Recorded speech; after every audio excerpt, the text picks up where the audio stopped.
नमस्कार। आज हम बिहार सरकार की वित्तीय स्थिति पर जो ताज़ा सीएजी रिपोर्ट आई है उस पर बात करेंगे। ये रिपोर्ट है 2023-24 फाइनेंशियल ईयर के लिए। तो चलिए देखते हैं कि इसमें क्या बड़ी बातें निकल कर आई हैं। हमारा मकसद है बस तथ्यों को समझना। सबसे पहली चीज़ जो ध्यान खींचती है वो है ये उपयोगिता प्रमाण पत्र, मतलब यूसीज का मामला। रिपोर्ट कह रही है कि 31 मार्च 2024 तक 70,877 करोड़ के करीब 50,000 यूसीज पेंडिंग थे। ये बहुत बड़ा अमाउंट है। हाँ, ये आंकड़ा वाकई चौंकाने वाला है। 70,000 करोड़ से ज्यादा। देखिए, यूसी सिर्फ एक कागज नहीं होता। ये इस बात का प्रूफ है कि जिस काम के लिए पैसा दिया गया वो उसी पर सही तरीके से खर्च हुआ। अच्छा। और जब इतने बड़े पैमाने पर यूसीज गायब हों तो ये सिर्फ अकाउंटिंग की गड़बड़ी नहीं है। ये सीधा सवाल खड़ा करता है कि भाई पैसा सही जगह लगा भी या नहीं। रिपोर्ट खुद गबन और मिसयूज के खतरे की तरफ इशारा कर रही है। और कौन से विभाग इसमें ज्यादा शामिल हैं? तो बड़े विभाग हैं, पंचायती राज, शिक्षा, शहरी विकास, ग्रामीण विकास, कृषि भी, जहां जनता से जुड़ा काफी काम होता है। तो पैसे के इस्तेमाल पर ही एक बड़ा सवालिया निशान लग गया। बिल्कुल, सीधा सीधा। और ये अकेली चिंता की बात नहीं है इस रिपोर्ट में। कई और वित्तीय अनियमितताएं भी हैं, जैसे करीब 22,130 करोड़ रुपए के abstract contingency bill, AC bill जिन्हें कहते हैं, उनका एडजस्टमेंट बाकी है। 22,000 करोड़। और जी, फिर छोटी रकम भी है लेकिन जरूरी है। 184 करोड़ से ज्यादा के अस्थायी एडवांस और करीब 25 करोड़ का इंप्रेस्ड भी अनएडजस्टेड पड़ा है। ये सब मिलकर एक कमजोर फाइनेंशियल कंट्रोल की तस्वीर दिखाते हैं। अच्छा। और सुनिए, एक और चीज है, ऑफ बजट उधारी। ऑफ बजट ये क्या होता है? सरकार ने सीधे अपने बजट से बाहर जाकर एक सरकारी कंपनी के जरिए 53 करोड़ रुपए से ज्यादा का लोन लिया। पैसा राज्य की मेन तिजोरी संचित निधि में नहीं आया, लेकिन चुकाना तो सरकार को ही पड़ेगा बजट से, और इसे बजट डॉक्यूमेंट में दिखाया भी नहीं गया।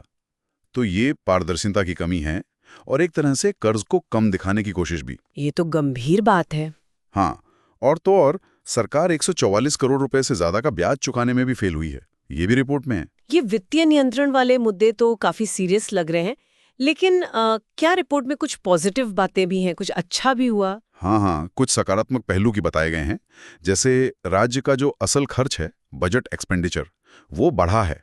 2019-20 में ये करीब 1.5 लाख करोड़ था, जो 2023-24 में बढ़कर 2.6 लाख करोड़ हो गया।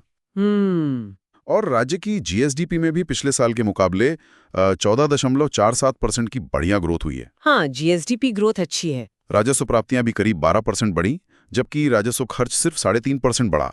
तो ये तो अच्छा लगता है सुनने में। हाँ, ये ग्रोथ के आंकड़े अपनी जगह ठीक हैं, महत्वपूर्ण भी हैं, लेकिन इनको थोड़ा और कॉन्टेक्स्ट में देखना जरूरी है। राज्य का जो कमिटेड एक्सपेंडिचर है, वो खर्च जो सरकार को करना ही पड़ता है, जैसे इंटरेस्ट पेमेंट, सैलरीज, पेंशन, अच्छा, हाँ, वो लगातार बढ़ रहा है। 2023-24 में ये 70,000 करोड़ पार कर गया। ये कुल राजस्व खर्च का लगभग 37% है। तो कमाई का एक बड़ा हिस्सा तो इन्हीं जरूरी खर्चों में चला जा रहा है। बिल्कुल सही। और ये 2019-20 से औसतन करीब 9% सालाना बढ़ा है। तो इसका सीधा मतलब है कि नई योजनाओं, विकास के कामों के लिए पैसा कम बचता है, दबाव बढ़ रहा है। समझ गई। तो कमाई बढ़ी, पर जो जरूरी खर्चे वो भी तेजी से बढ़े। सही कहा। और एक और बात है जो गौर करने लायक है, बजट का पूरा इस्तेमाल न हो पाना।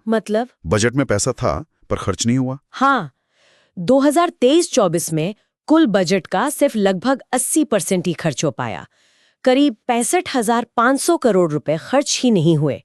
इसमें से लगभग 24,000 करोड़ तो विभागों ने सरेंडर ही कर दिए। इतना पैसा बच गया या खर्च नहीं कर पाए। ये दिखाता है कि फंड यूटिलाइजेशन की प्लानिंग और उसको अमल में लाने में कहीं ना कहीं कमी है। ऐसा होते हुए भी इस्तेमाल नहीं हो पा रहा है। हाँ, जब इतने सारे वित्तीय मुद्दे हैं, यूसीसी से लेकर बजट के कम इस्तेमाल तक, तो इनकी निगरानी, इनकी जवाबदेही का क्या स्टेटस है? कोई चेक रख रहा है? यहीं पर एक और बहुत गंभीर चिंता सामने आती है। रिपोर्ट बताती है कि लोक लेखा समिति यानी पीएससी, जिसका मुख्य काम ही सीएजी की ऑडिट रिपोर्ट्स को जांचना है। हाँ। पीएससी तो विधानसभा की बहुत महत्वपूर्ण समिति होती है। बिल्कुल। उसी पीएससी ने 2023-24 के दौरान इन फाइनेंशियल ऑडिट रिपोर्ट्स पर चर्चा के लिए एक भी मीटिंग नहीं की। 0। एक भी नहीं? एक भी नहीं। और सुनिए, मार्च 2024 तक का हिसाब ये है कि 2008-9 से लेकर 2021-22 तक के मतलब करीब 14 साल के 388 ऑडिट पैराग्राफ पेंडिंग थे पीएससी के सामने। उनमें से चर्चा हुई सिर्फ 3 पर। 385 मामले सालों से लंबित पड़े थे। ये तो बहुत चिंताजनक है।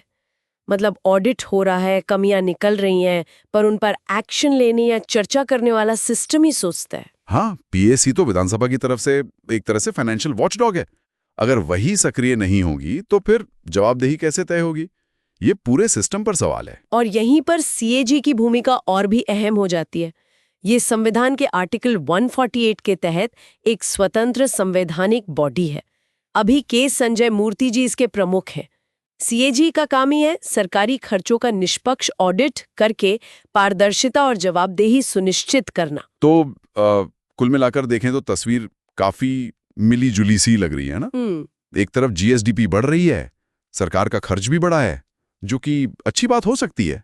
वहीं दूसरी तरफ ये जो वित्तीय प्रक्रियाओं में गंभीर खामियां हैं, हिसाब किताब का अभाव है, और सबसे बढ़कर जो विधायी निगरानी यानी लेजिस्लेटिव ओवरसाइट की कमी दिख रही है, वो चिंता बढ़ाती है। बिल्कुल सही कहा आपने। ये रिपोर्ट साफ तौर पर इशारा कर रही है कि बेहतर वित्तीय अनुशासन की जरूरत है। इंटरनल कंट्रोल्स को मजबूत करना होगा, और जो लेजिस्लेटिव स्क्रूटनी है, जैसे पीएससी द्वारा समय पर और प्रभावी समीक्षा, वो बहुत जरूरी है। जब तक ये सुधार नहीं होते, तब तक ये जो वित्तीय जोखिम रिपोर्ट में बताए गए हैं, वो बने रहेंगे।